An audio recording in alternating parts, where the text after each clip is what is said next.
Hello, my HS358D students. This is your Professor Donald Earl Collins. Welcome to week 11. Our last full week of classes for a couple of weeks is after this week. We have um, Thanksgiving week, and we're off that week, which thank you. Yay! You don't have to see my ugly mug for a couple of weeks after this week, which should be great. And we'll meet in person on Tuesday, November the 15th. We'll meet online on the 17th, and we do not meet again until the 29th of November. And that will, in all likelihood, also be an online class, which means, being virtual, which means we will not meet again in person after this coming Tuesday, the 15th, until the 1st of December. Knock on wood.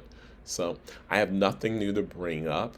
Y'all, for the most part, there are a few people, maybe two or three, that need to reach out to me because they have not had their projects approved. But for everyone who's had their project approved, joined a group, decided to go individual, change things, you are all good to go as far as I know. Go for it. For those of you who haven't, if you do not get back to me about where you are in terms of your project, revise your proposal, you will lose points. You won't lose a lot of points, but you will lose a few because that's part of the process. It is graded after all. So you are losing points as a result of not doing what you need to do and doing it in somewhat of a timely manner. So there's that.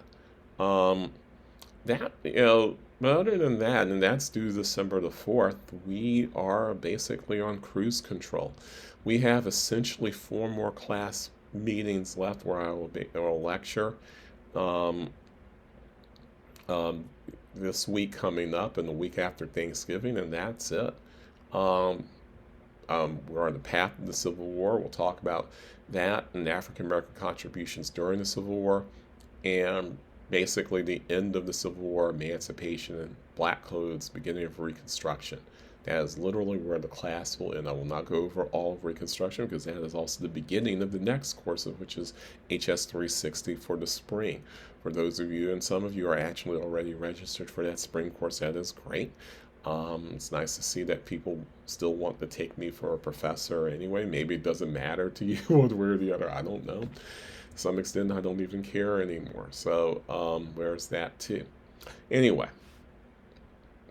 so I'm not going to comment on what that means in terms of I don't care. I mean, it's up to you whether you want to take the class or not, ultimately. If I get a whole different group of students or I get exactly the same students, it doesn't really matter to me. That's what I mean by I say don't care. Let me just clarify that for a second. So anyway, so this week really is about the path to the Civil War, and there's a whole series of things that happen, right? The Compromise of 1850 and the Fugitive Slave Act of 1850, the Kansas-Nebraska Act of 1854, which makes things even worse. There's Bleeding Kansas from 1854 on through about 1857, 1858. There's also the Dred Scott decision of 1857. There's John Brown's raid of 1850 of October of 1859. There's the rise of the Republican Party from 1854 on, and the election of Abraham Lincoln in 1860, and then there's the Fort Sumner siege and attack in April of 1861, and as states secede from the Union between November of 1860 through March and April of 1861. That's all part of the path to the Civil War. But here's the bottom line, and we've talked a little bit about this, but I haven't gone through this as much detail since the week that we talked about the Constitutional Convention 1787 and kicking the can down the road. This is what happens when you kick the can down the road. When you do not deal with issues that are important to the future of your country, you might not have a country in the future, right? And in this particular case, slavery was a big issue. It was so fundamental to the American economy, so fundamental to basically most of American life, certainly for the colonial period. And until states and northern states started manumitting their slaves in the 1780s and the 1790s and the 1800s and the 1810s. It had been a little bit of important up there too. But by the time you get to the antebellum period, by the time you get to certainly by the time you get to the end of the 1840s and 1850s, um, it's obvious that particular states like Pennsylvania, it's been generations since there's actually been anyone enslaved in the state. The last of the enslaved in the state were pretty much free before 1820. In New York, the last slaves are manumitted around 1831, maybe 1832 or 33. In other states, it's somewhere in between those two extremes, but certainly you're talking at least a generation, in some cases two or even almost or two and a half, since the last folks were enslaved in those states. Whereas the South is expanding and expanding and expanding. As the country expands, so does slavery, and so does its dependence on slavery as part of the economy.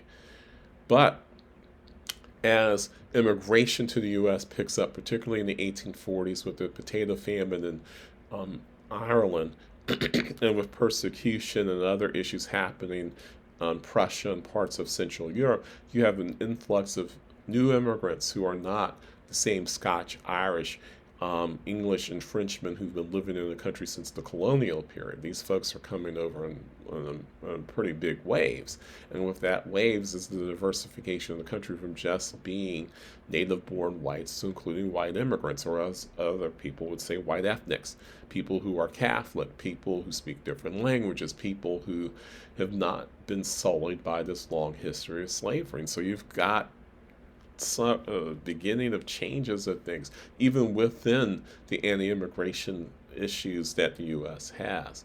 Changings of demographics outside the South. Within the South, the same old issues really apply. And so it all comes to a head. This beginning of of this march really comes to a head as the U.S. wins the Mexican-American War.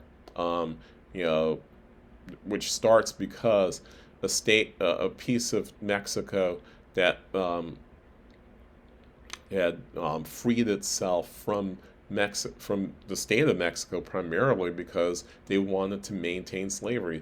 The nation state of Mexico had outlawed slavery in 1829, ruled by an Afro-Latino guy who eventually was assassinated, in part because he got rid of slavery in Mexico. But they didn't bring it back. Is the bottom line. And Texans were bringing their enslaved black folk into what's now Texas and having them work land. And Mexicans said no. You can't keep doing this. Santa Anna eventually sends his armies in to try to stop this rebellion. There's the Battle of the Alamo, but a month after Alamo, Santa Anna and his group they're ambushed. He surrenders. They give up the state they give up the piece of what's now Texas, parts of Oklahoma, parts of Colorado, parts of New Mexico, and it declares itself a state, a nation state, independent nation. Texas is an independent nation from 1836 until the end of 1844, until basically 1840, 1845, when it petitions Congress to become part of the United States. And when Congress decides to take that up at the end of 1884 and into 1885, it becomes part and parcel of this mantra known as manifest destiny, the idea that the U.S. is preordained by Almighty God to spread itself from East Coast to West Coast, from sea to shining sea, from the Atlantic to the Pacific. And so, after a long debate, eventually Texas is annexed as the next state of the United States, and it becomes a slave state, which also throws it in balance. The balance that was set during the Compromise of 1820, the Missouri Compromise, is thrown a little bit in whack as a result of it. Mexico declares war as predicted, which makes sense, right? Declares war. After a few skirmishes between 1846 and 1848, which includes, U.S. Marines invading Veracruz in Mexico and other parts of Mexico, Mexicans give up. They say, here, take 2/3 of our land. 2/3 of what used to be Mexico becomes the southwestern U.S. And Idaho and Wyoming and other spots, and California, right? And California. And around the time that happens, there's a gold rush. That gold rush leads to over 50,000 people moving to California, mostly to seek gold in 1848 and 1849, enough people for it to become a state. And that, combined with other issues, leads to a huge debate in Congress over what to do with these new territories. Southern states want these territories because they can potentially expand into them to expand and find more land for and use for slaves to grow stuff, particularly cotton. Even California for a while is on the list potentially as a state where slavery could exist. Californians, when they voted for statehood, also voted against slavery. So their compromise is struck. Compromise is California joins the nation as a new state, right? From territory to state, carving up the territories. But in exchange for that, southern states get that 3630 parallel, or areas above the 3630 parallel, are not, with the exception of Missouri, are not subject to becoming slave states. That's sort of rescinded a bit, right? It's not completely clear exactly how it's rescinded, but it's rescinded a little bit, potentially for other territories where they could have slaves there or not have slaves there. So that's part and parcel of the whole of what's going on. Fugitive Slave Act is also a result of that compromise of 1850. Domestic slave trade, selling of stock and trade of enslaved people in the state, in the federal district, in the District of Columbia. That's also part of the compromise of 1850. Move ahead 4 years to 1854 in the Kansas-Nebraska Act. Kansas-Nebraska Act is an extension of the Compromise of 1850, signed with Stephen A. Douglas, Abraham Lincoln's nemesis for most of the 1850s, as its sponsor. It specifically says that any territories, anywhere, at this point, it doesn't matter if they're north of the 3630 parallel or south of the 3630 parallel, any territory, let's be clear, any territory out there can become a slave state if enough people move in that state and bring their enslaved persons with them to work the land. That leads to in Kansas, where Kansas is up to becoming the next state of the union, because there are a lot of people moving to Kansas. I don't know why, but a lot of people move to Kansas, and as a result, a lot of slave owners bring their enslaved folks with them to Kansas. Kansas decides that it wants to become a state in 1855. In 1855 and 1856, there are people who are leading different factions. One faction votes for it to become a slave state, another faction does not. And then fighting ensues, and mini civil war breaks out in Kansas over whether the state's going to have slavery or not. Joining the cause, people flood in from across the country to join the cause, and one of those folks happens to be, wow, I've just lost my train of thought. I'll get back to him in a minute. Mr. Harper's Ferry himself. So, anyway, Civil War ensues in Kansas. It's bleeding Kansas, and and the like, and hundreds of people are killed. Hundreds of people are killed in Lawrence, Kansas, and other little towns and hamlets across the state. It's kind of, the Union doesn't send any armed troops to stop these, because these are skirmishes. It's not like they're pitched battles. So there's that. And John Brown is very much, and that's the name I couldn't remember for a minute. John Brown is very much a part of this whole thing. He himself is leading bands through these towns and massacring people in these towns who are for pro-slavery. So that's all part and parcel of what's going on here. There's also the Dred Scott decision, which also brings consternation to the more radical, I believe blacks are equal to white types like John Brown in 1857, where Roger Taney, who's the Chief Justice of the United States, presides over this case where a freed black man, he's already freed, mind you, his slave owner had freed him during the course of his 12 years of living in the North. He lived in um, places like Indiana and Illinois, and I believe Minnesota Territory in the 12 years between in the 10 or 12 years between 1847 and when this case was heard in 1857. And he was suing on behalf essentially of citizenship rights, that he should have been free the moment he had been in these territories because of because these states did not have slavery on the books. And Taney ruled that that's not the case, that in point of fact, because of the Fugitive Slave Act of 1850, because of the Compromise of 1850, that free blacks essentially had no protection anywhere. That included states that had outlawed slavery, because the federal law supersedes the state law. And in fact said in his majority ruling that the black man has no rights, or the Negro has no rights, in which the white man has to respect. We don't have to respect any of your rights. It doesn't matter what this state says, or what that state says, or what the other state says. Ultimately, it is up to the federal government to decide what your rights are. And since the federal government has essentially said you have no rights, and you have no rights.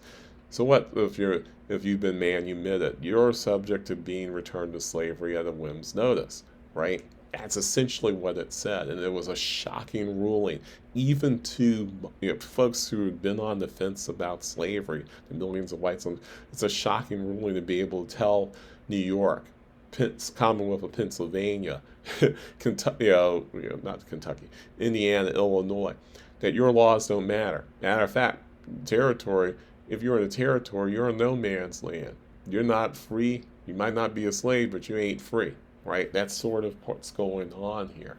And then, among other things, there's John Brown's raid, which happens as a result. He believes ultimately that in order for slavery to end in the country, there must be armed rebellion against slavery. So he leads a band of free blacks, meaning they were born free, escaped blacks, a whole band of folks, it's a couple dozen folks, on a raid on what's now Harper's Ferry, West Virginia, along the MARC train line, and raids the U.S. Armory. Breaks in the U.S. Armory and tries to take weapons out of that to lead a larger rebellion across the state of Virginia and across the South to rise up. Dozens of people are killed. John Brown's 2 months later, in October of 1859, is hung, is executed for his crime of treason against the United States of America.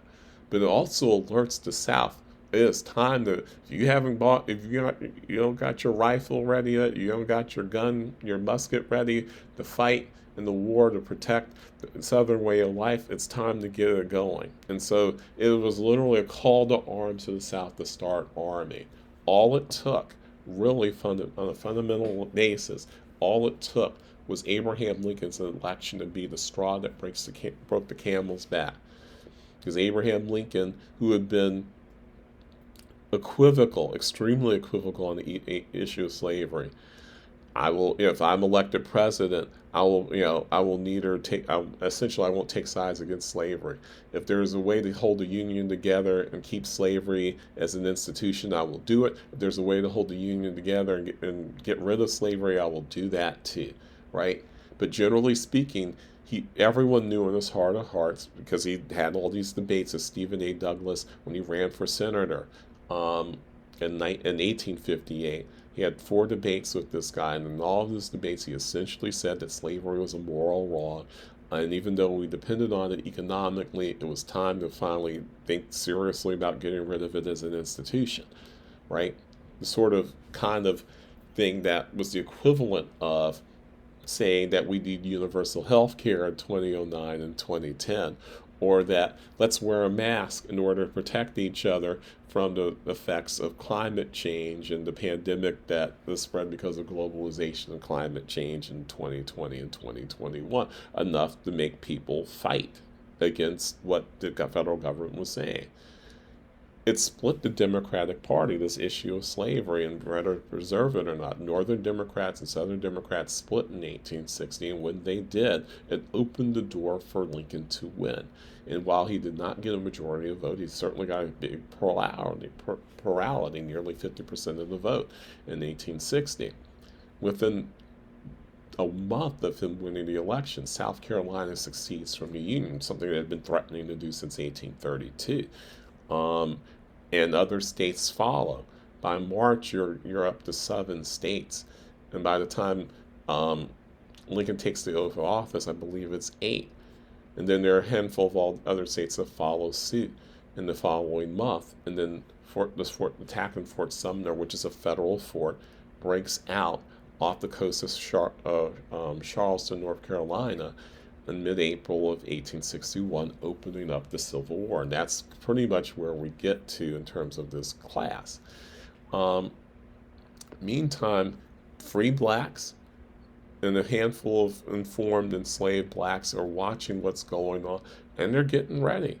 This is the decade where, at least out of the 100,000 or so folks who escaped slavery in the period between roughly 1790 or 1800 and 1860, 30,000 of those are in the last 20 years before the Civil War, and at least half of that, at least 15,000, maybe 20,000 of that, is in the 1850s. And so this is a decade where people see the writing on the wall for slavery, whether the South sees it, whether slave owners see it or not.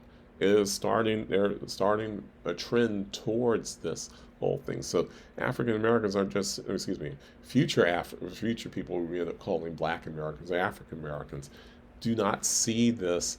I mean, they see the writing on the wall. Even as brutal as slavery is, as brutal as the process is, there's some hope out there, particularly among free blacks, that if the Civil War happens, that they will be able to contribute in a real way toward the ending of slavery in the United States, which of course is what we'll deal with in week 13 when we get back from Thanksgiving and turkey and ham and whatever else people eat. So that's it pretty much for this week. I'll talk about pro-slavery arguments a little bit in class on Tuesday, which I've not talked about here today. But other than that, that's pretty much the story for the week. Then we'll see after that.